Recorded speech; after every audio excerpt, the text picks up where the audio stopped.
We must take back the streets.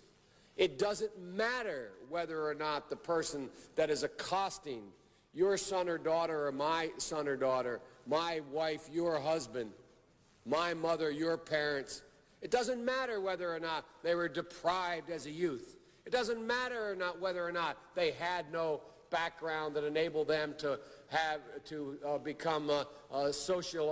become socialized into the fabric of society. It doesn't matter whether or not they're the victims of society. The end result is they're about to knock my mother on the head with a lead pipe, shoot my sister, beat up my wife, take on my sons. So I don't want to ask what made them do this. They must be taken off the street. That's number one. There's a consensus on that.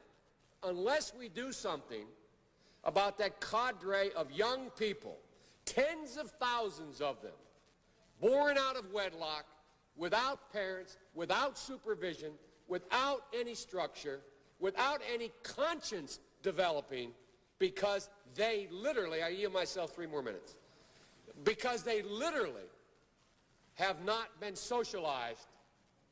They literally have not had an opportunity. We should focus on them now. If we don't, they will, or a portion of them will, become the predators 15 years from now.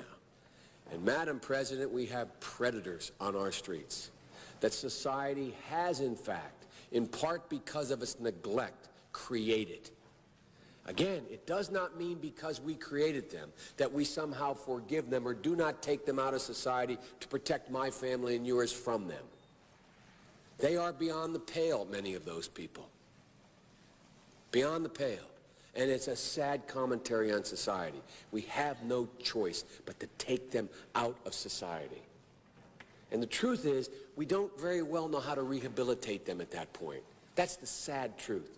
I'm the guy that said, rehabilitation, when it occurs, we don't understand it and notice it. And even when we notice it and we know it occurs, we don't know why. So you cannot make rehabilitation a condition for release. That's why in our system, there's the federal system, you serve 85% of your time. It's a shame, but we don't know how to rehabilitate. But there is a consensus, and I will cease. A, we must make the streets safer. I don't care why someone is a malefactor in society. I don't care why someone is antisocial. I don't care why they become a sociopath. We have an obligation to cordon them off from the rest of society, try to help them, try to change their behavior. That's why we do in this bill. We have drug treatment and we have other treatments to try to deal with it. But they are in jail, away from my mother, your husband, our families. But we would be absolutely stupid as a society if we didn't recognize the condition that nurtured those folks still exist. And we must deal with that.